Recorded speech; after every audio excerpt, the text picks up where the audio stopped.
Thank you so much for joining us. Ralph, thank you. So just to set the ball rolling, this is your third time in Ghana this year. I don't understand how a busy man like you would be in Ghana for the third time in less than 6 months. No, thanks very much for that. Yes, it's my third time in the last almost 5 months. There's always good reason to be here, but it's generally for very positive reasons. You touched on something about the relationship between the land of my birth and Ghana. I was born in Zimbabwe. I was born in what is today Harare, but I grew up in my childhood under the time when Sally Mugabe was the first lady. So you grew up always influenced by issues Ghanaian. And first time I heard of Akwaba was when I was a child living in actually in Harare. Wow. So yeah, many reasons. I mean, to your point specifically, why here?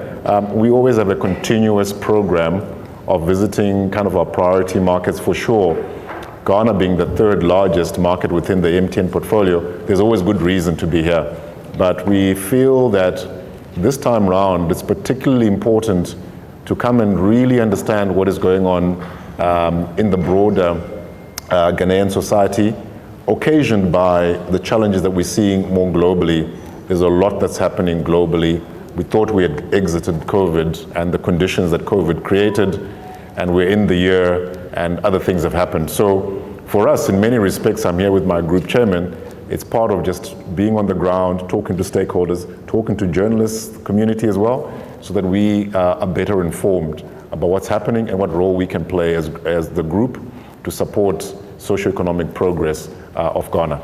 You mentioned COVID, which is interesting because you were announced as Group CEO August 2020, which is right in the middle of a global pandemic. That's right. Now you have the 3 C's, COVID or post-COVID, conflict and climate, complicating how the world works. How must it be for you for the past 2.5 years, just be in the middle of this maelstrom? Yeah, it's been for me the same as it's been for everybody, I would presume, which is having to think through what the interaction of all these forces mean and trying to see how it will evolve and progress. I don't think we're post-COVID. I know we hear a lot of narrative that we're post-COVID. I mean, the virus has the capacity to mutate. It just has moved from Delta to Omicron or Omicron variants, which are more benign, but you can't predict the path of viruses.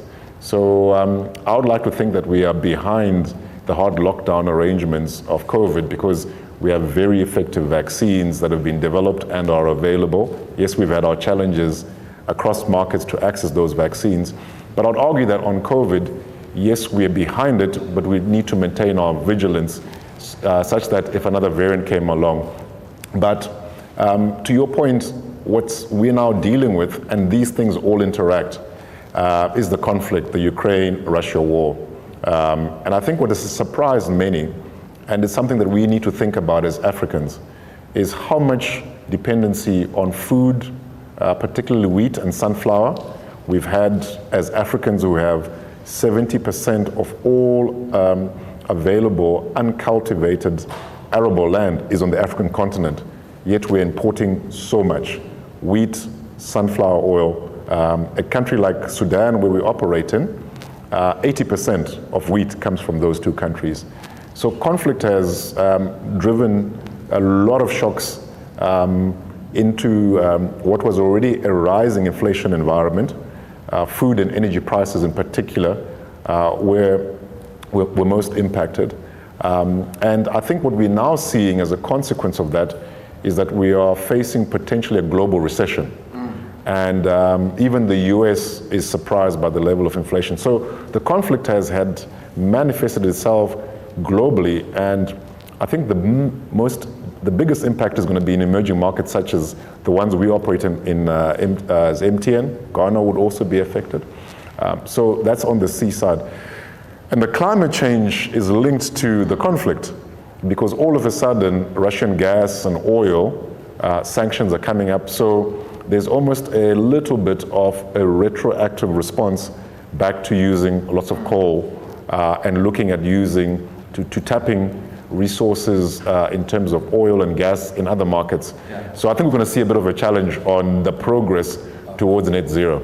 There was a view that while a lot of economies and companies struggled during COVID, lost incomes, Ghana's GDP growth record low, a few organizations, the Zooms of this world and the MTNs, did very well. In fact, your 2021 financial results showed, quote, a growing strong revenue and strong financials in a tough macro environment. So 2 questions there. Is it that your business managed to profit from people's pain, or was it just a question of reaction to a need? How did you do so well when everybody else was struggling so bad? Yeah, it's a great question, and we often get asked that question from time to time. I would start off by saying that the telecommunication industry is a very capital-intensive business. We have to put the capital, consistently. Every single year we're putting, enormous amount of capital to sustain our networks and make sure our networks are high quality. So we've been on this path for many, many years of, investing in the network, making sure that we're doing 3G, 4G pop coverage, covering the urban areas, covering the rural areas. So that investment has been made for multiple years. And in many respects, I would argue it was quite fortuitous that ourselves and maybe other market participants had taken the view that says the future of the global economy, including ours, is going to be really, really impacted by the digital economy. So we saw that and we said that's a 10, 20, 30-year sectoral trend. So we must invest into the trend. So what then happened in the pandemic is that we had largely, and I'll come back to the point about largely, we had largely built our network sufficiently to enable people to go and work from home and therefore carry on the economic activity. Yes, whilst other businesses were impacted by the COVID lockdowns, hospitality, any business that was impacted by social distancing, restaurants, etc., we, in many respects, having invested early, enabled the economies to carry on. And we've also been managing our expenses very well. We give Salome a hard time about expenditure. So yes, there's a confluence of things that gave us good results, but it wasn't a short-term thing. That investment forms part of Ghana's gross capital formation. So it's a contribution to the economic sustainability of so we don't see it as like a windfall thing. You must understand that also data prices generally come down if you look at our effective rate per gigabyte. But we also understand our role in society more deeply. And hence, the decision we took to say, look, we are through COVID, let's do 2 things. One is, let's provide vaccines. We're taking $25 million of our own shareholder capital, and because we have this vaccine equity issue, we as MTN are going to put up our hand. So that's one thing. The second is we zero-rated many sites and services, mobile money, voice zero rating. We zero-rated for schools and other critical services. That's another action that we took mindful. So in many respects, but I think there is a secular trend where you're seeing services become a bigger part of any advanced economy. So we are kind of caught up in that trend, if that makes sense. Ralph, one of the reasons why the company did very well on the continent last time around, in spite of all the investments you talk about, was the low inflation environment. Yeah. As we speak, that's gone through the roof. Inflation in Ghana is close to 24%. In Cote d'Ivoire, it's near 16. In Nigeria, as well, about 14. In a high inflation environment, there's a fear that you're not going to make that much money, and your shareholders are expecting so much. So is there a fear that with the volatility in the macro environment, your investment into new broadband, new fiber and stuff like this is going to suffer because the financial will not look good because of the inflationary environment we're seeing all over the continent? A great question again. We take a view as the MTN group that we're in it for the long haul. The positioning that we have as the MTN group is to develop digital solutions for Africa's progress. This is a multi-year, long-term project that we need to sustain. when people like myself get appointed into these roles, what the board and the shareholders want to know is that we have somebody and a team of people who are able to build a long-term sustainable business. And you will ride through cycles. There are cycles of inflation, currency devaluation, etc. So the view we take right now is, yes, inflation impacts everything.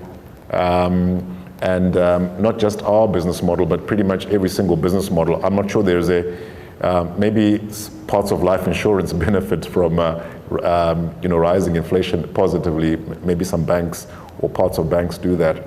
But if we're building a long-term business, that needs to be sustainable 10, 15 years out, we have to have a view that we can ride through this.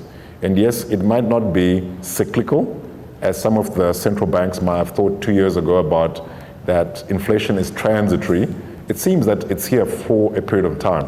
Certainly the conventional wisdom is inflation in developed markets and emerging markets will be sustained relatively high, over a 2-year period, if not a little bit longer. So we do need to prepare ourselves for a world of higher inflation and take the actions as the private sector working with the public sector to say, how do we immunize our people the best possible way from it? So yes, in the short term, does it have impacts in the share price? Quite likely. But Salom, people like myself, we need to manage the short term, but we need to build a business for the long term. So to your question about investment, the current conditions do not reduce our appetite to invest. We want to have a sustained investment program so that in a market like Ghana, that every Ghanaian has the capacity to enjoy the benefits of a modern connected life. We're not changing that view. So if we are true to that vision, we must sustain the capex. Yes, there may be some margin pressure here and there, but we'll figure it out. We'll find more efficiencies. So we're not going to reduce the level of investment. Whatever investment commitments we've made, and we've made many commitments to stakeholders here, we are going to meet those to ensure that we build the digital infrastructure for the progress of Ghanaians, and to make sure that we align ourselves to nation-state programs like the Ghana Cares program. We have a very important role to play. So we see ourselves as partners for progress, and we will work with the government to figure out some of these challenges. This is a special time with Ralph Mupita, Group CEO of MTN. He's in Ghana officially for the 3rd time this year, and we're having a chat with him. My name is Bernard Avle. I have colleagues from the media who will join me soon. Colleagues, I want to now come down to Ghana-specific questions briefly, and then I'll come to you. Please bear with me. I have a couple of Ghana-specific questions for you, Ralph. You talked about macro environment. One of the basic criticisms Salom gets when you are not here is that the company he works for is part of the reason why our currency does so poorly. Because when the cedi depreciates, some people look at it as a cyclical thing. So somewhere around February, March, when profits have to be repatriated, the cedi tanks, and he's always getting pressure for that. I can imagine it was an issue that was raised in some of your meetings. What's your general view about that? You're in many countries, 700 million customers in over 20 countries. Clearly, there are nuances to countries, but for Ghana, the exchange rate is one of the things we can't really seem to figure out. What's your comment about MTN's role in that, and is there any commitment to what to do to help us address this? Yeah, well, for sure. I mean, we've got a very special business in Ghana. And in many respects, one of the reasons I keep coming back often is, you learn from what's happening in Ghana, and you go to other markets and try and replicate as much as you can, because Ghana is a special business, a special jewel within the MTN group. So we're not oblivious to the fact that we have a big business, and that any dividend and capital repatriations can have some impact. I wouldn't want to say it's all about MTN. There's several multinationals that are here. I mean, even our own local demands for capex. We need to buy radios, and we need to get them from China. I mean, we basically get radios for our network from ZTE or Huawei or Ericsson, for that matter. So we're sensitive to that issue. But we have ongoing discussions with the Bank of Ghana to ensure that we do not repatriate in a way that is disturbing, to the currency. you're right, we make profits, and we need to ultimately have some of that capital distributed to our shareholders. But I wouldn't say the burden is really on Salom, for that. Sometimes the global macro issues are more a driver of the currency, and we repatriate capital maybe twice a year, so you can't beat up Salom for that. But I know where your question is coming from. The second big issue is the e-levy, and to frame it properly, again, when I look at your 2021 results, your growth in voice was just 5.2%, data 36.5%, fintech 30.9%, digital 22.8%. So clearly, the fintech digital area is very key to the company's future. Here in Ghana, following the controversial e-levy passage, we've seen a drop in the MTN share price by 18% compared to January. Obviously, it must be a big concern for you. What are your thoughts around that e-levy and the prospects for growth, what it means for the company's prospects for growth? Yeah, firstly, I just want to recognize the enormous challenge and burden that the government and the Ministry of Finance has to kind of balance the budget in such a macro. I mean, the role that Minister Ken has is one of the most difficult, and we need to be supportive to the challenges. If I were in his shoes and looking to balance the books, I would look everywhere, and he has done that. And I think a lot of respect for the minister in terms of how he's tried to to balance it. And I think in my meetings with him, he often uses a phrase called burden sharing. I don't know if that's a specific Ghanaian framing, but I first heard it from him. You guys are familiar with that. And just to give everybody a perspective, there's a lot of burden sharing in other markets as well. So the beauty of being in a group, you see things many a times. So I think there's an enormous burden sharing exercise that's needed more broadly. Coming back to the specifics of the e-levy, which is seen as part of solving the burden sharing, I mean, it's very early days for us to comment. We are 2.5 weeks into implementing the first phase. We've experienced other kind of mobile money taxes in markets such as Uganda. You go to Benin, we go to Cameroon. So we've seen, and we're being very constructive. I know Salom, is constant in touch with the various authorities of how it's progressing. But I think the main thing is to say, again, at the group level, you've got to also obsess with the medium to long term. And the medium to long term says the following, is that the reason you see digital payments rising is that actually we are solving the problem of financial inclusion. The traditional banking systems, and I come from the financial services sector, I probably have more credibility coming from there than telecommunications.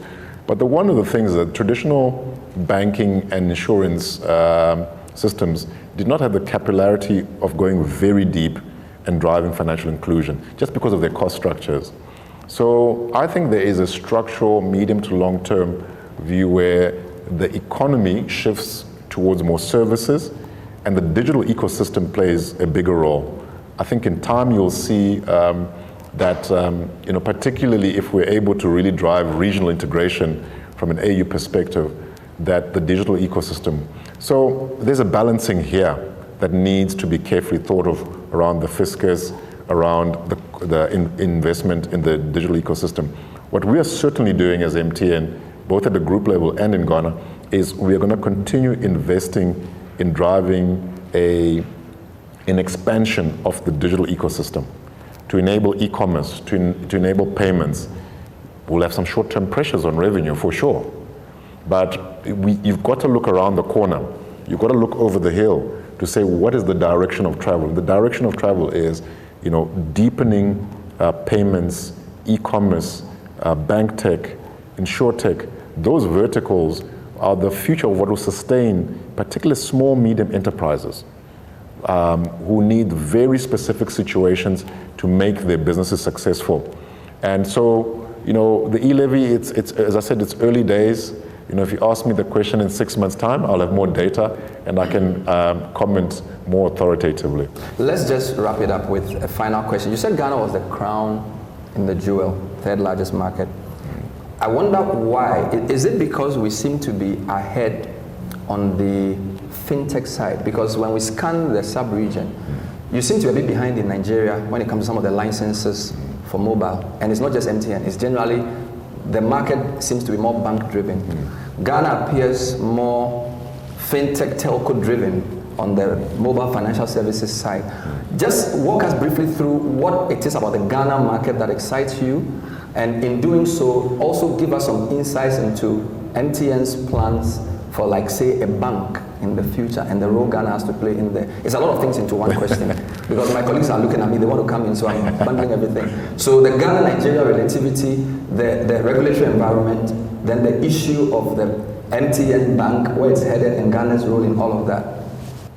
Yeah, I mean, yesterday we were, as part of our nation-state visits, seeing priority stakeholders. We were in Abuja for the launch of our payment services banking license. So we now have a mobile money business with the right license regime now, and we want to thank the authorities there for enabling it, specifically the Central Bank of Nigeria. So there's a catch-up, and actually we had a discussion with the governor. We said, Nigeria's financial inclusion is 64. Can you guys get it into the 80s over the next 7 months? So it's a big task. So you're right that Ghana in that specific area, it is leading. I mean, what I would say around our longer-term ambitions, and I'm a less of authority than Salom here, who is more authoritative on this. But what I would say is that our ambitions on driving and supporting financial inclusion are not diminished at all.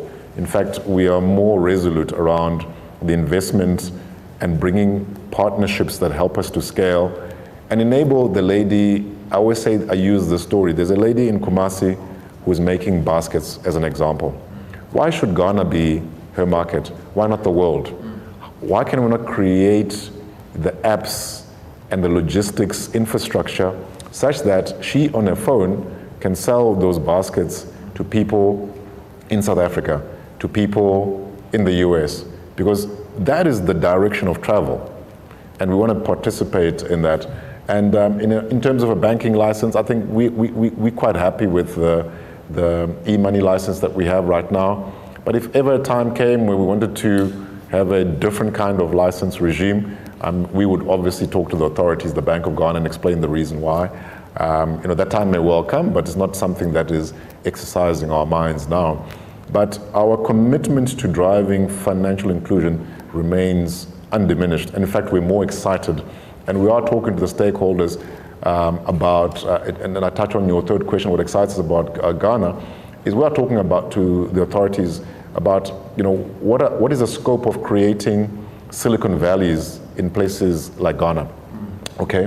I mean, I travel a lot, and I was in the Seattle head office, and I was in this Seattle head office of Microsoft.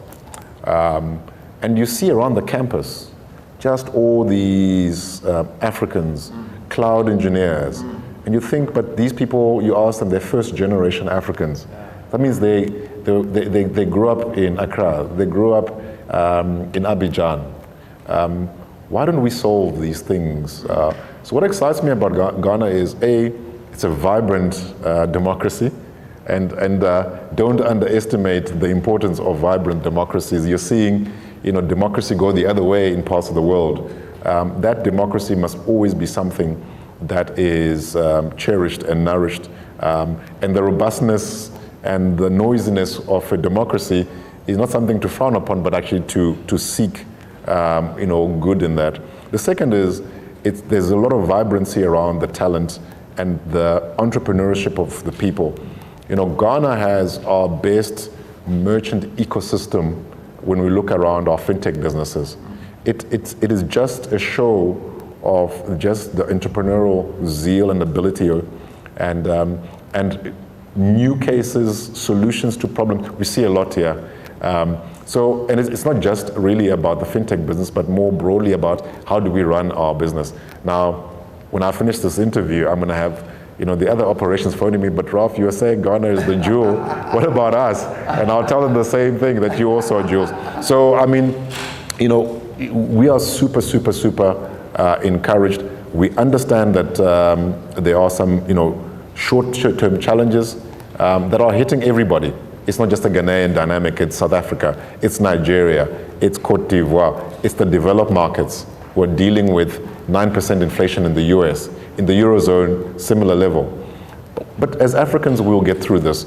And I think one of the things which we haven't spoken about that I think is going to be something, whenever you're in a crisis, you must say, what is the silver lining here? I think for the African continent, the silver lining here is, can we think about creating a digital unified marketplace? And I come back to that point about the lady in Kumasi can sell her basket in Lusaka.